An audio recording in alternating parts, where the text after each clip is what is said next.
Hi guys, welcome back to Irish Footy Vlogs. Welcome back to another video of ours. Delighted to welcome Sean Lean back onto the show. And Sean, it's only taken 231 days, but Ireland have finally announced a manager, and it's Heimir Hallgrimsson from Iceland. He's on a 7 month, Mm. 17-month contract for now on 650k a year. Before we get into the nuts and bolts of things, what's your initial thoughts? What was your initial thoughts, maybe? And how are you thinking, what, 4 or 5 days after the event? Yeah, well, I mean, my reaction was sort of the same as everybody else's initially. I don't think anyone could have predicted that we were going to get this guy. Um, I was watching the Copa America there, and I was aware of him, but I never put the pieces together that he might be going for this job, and especially he was sacked by Jamaica. There was extenuating circumstances led into that too, but yeah, very interesting. I think I would be a bit more positive than a lot of people. I've seen a lot of the reaction has been quite negative. Um, I think this is a very interesting appointment. I think there is an air of the FAI didn't really plan this out, but Hallgrimsson himself said that this he'd known about this job for a couple of months, so maybe that's not true. Mm. But very surprised, and I'm positive about it. I'd say I'm positive about it.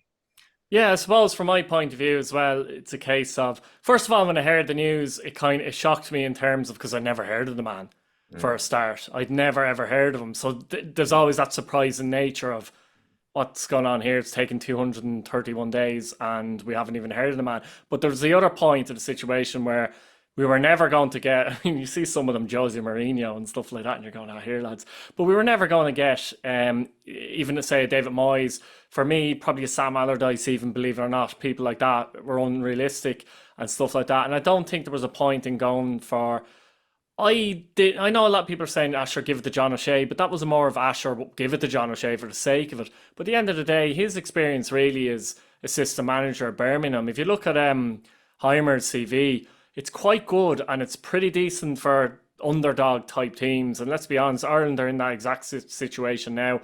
They're underdogs. We haven't qualified for a tournament in quite some time.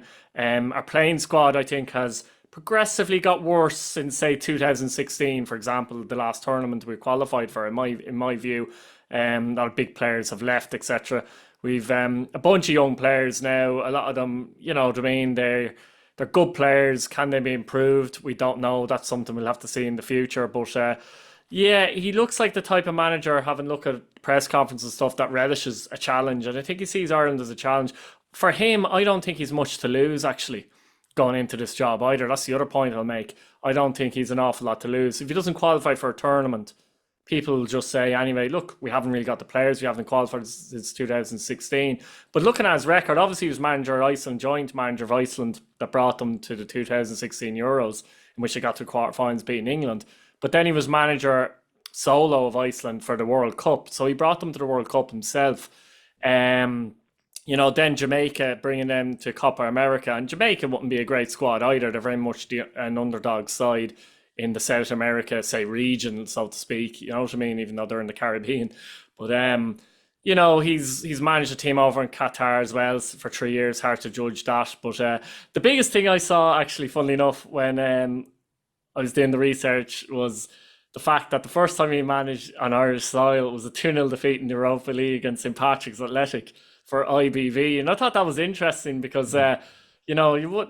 I don't think back in the day you would have known who the manager of IBV actually was. Do you know what I mean, or anything like that? But that was very early in his career. He's managed women's teams from the same club and elsewhere, and Iceland, etc. So it looks like, if you look at his CV, he looks like, um, in terms of the results and what he's done, he's gotten better as a manager, throughout his career. And I don't know. I think it could be a shrewd appointment, Sean. Like, what else were, in terms of funds, etc. We were, as I said before, there, that I started that piece.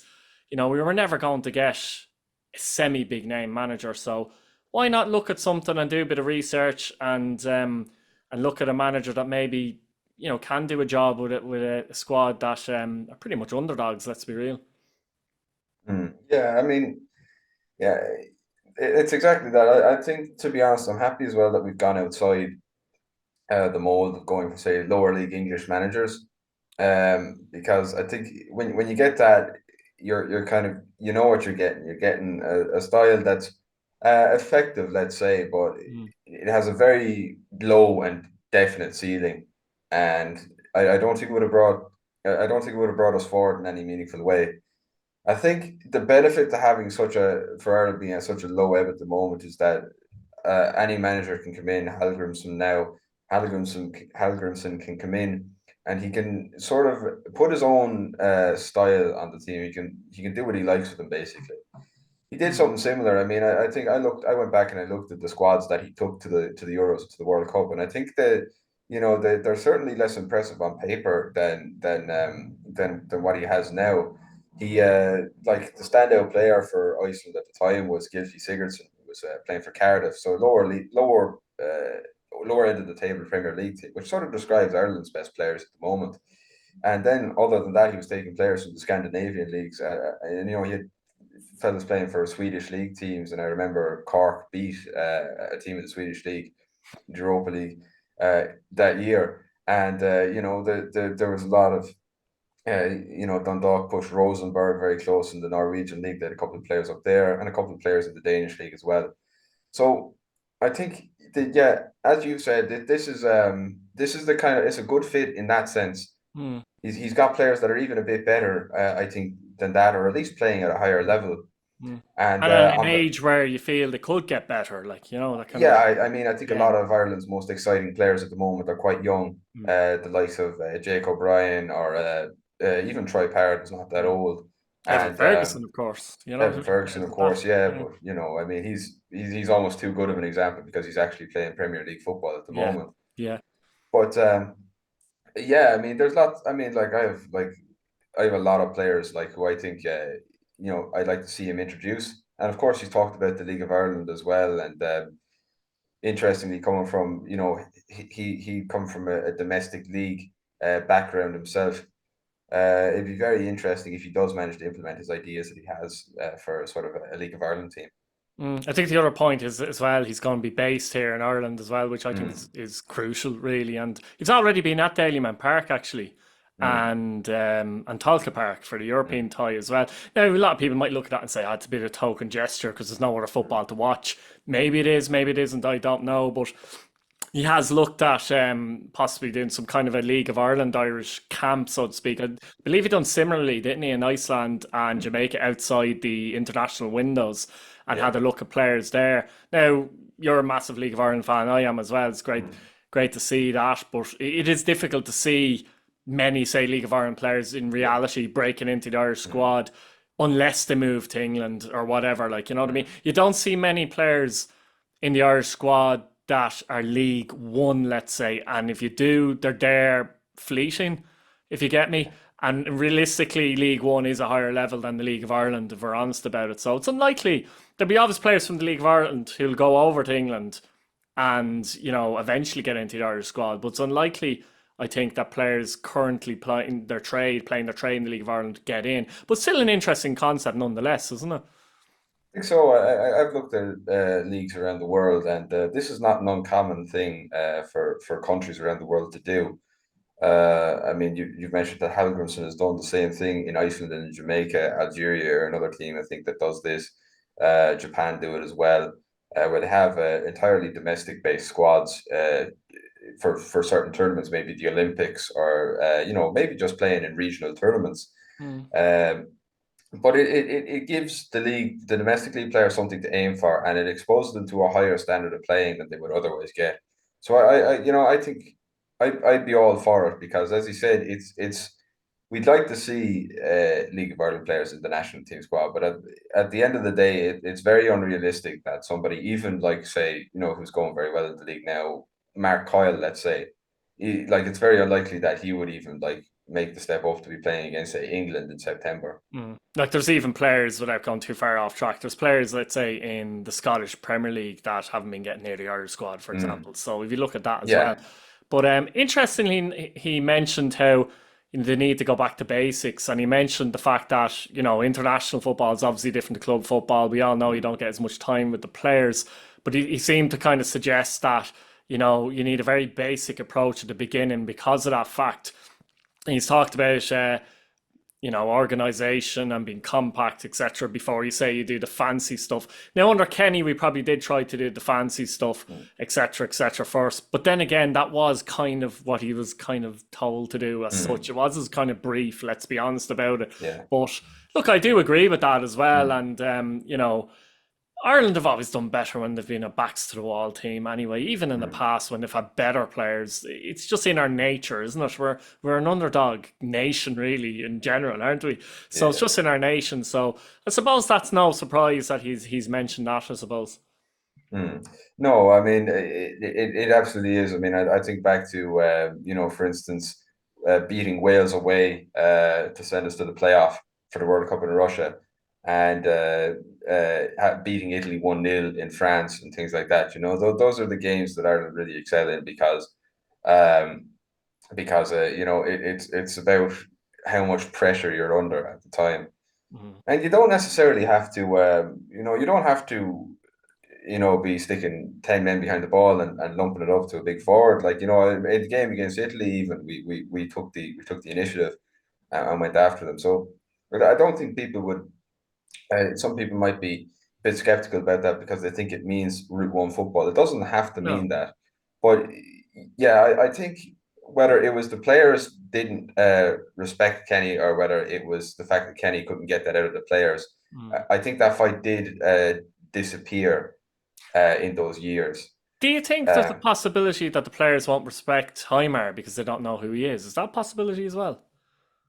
there's a possibility of that, and look, I think all managers will have to deal with that at some stage if they're not coming from a position of power, Mm. and it's up to him to deal with that. I think he does have some advantages, like he's been to the Euros, to the quarterfinals of the Euros, we should add, and to the World Cup, Mm. so that is some pedigree. I mean, this guy he knows what he's doing. Mm. So I don't think it'll be a massive issue, but if there is one or two players who maybe don't respect his authority, it's up to him to deal with them. And if he does even want to, like, say, one or two high profile players who aren't willing to respect him or aren't doing what they're asked of him, then if he wants to cut them, like I'm going to give him that support at least for the first couple of months so we can see what he's about. I think his win percentage record is actually quite impressive. Like with Iceland, when he was joint manager, was 43%, and then a solo manager, if you like, it was 44%. That's actually quite high Mm, if we're honest about it for a nation of the quality that Iceland have had. He won more matches than lost. Put it this way as well. Even Jamaica won 11, drew 6, lost 10, 40%. For nations like that's still pretty decent, isn't it? When you consider everything, like it's still very decent. And yeah. actually, on the note of Jamaica, I saw something interesting there a while ago that he leaned heavily into overseas players for Jamaica. He got likes of say Yeah. Omari Hutchinson, who plays for Ipswich Mm, now, to declare for Jamaica. I wonder if you would consider something similar mm, for the Irish approach. There's players like Liam Delap is the big one at the moment, or mm. Well, I heard Jack. Declan Rice wants to return after the Euros. Yeah, actually, I'm over here now, and the mood is very somber at the moment. Um, yeah, but there's players like that. There's players like oh, I mean, we've got Rocco Vata as well, and there's a lot of players that could be introduced into the squad. I think, Mm. and I think that would be in his track record to do so.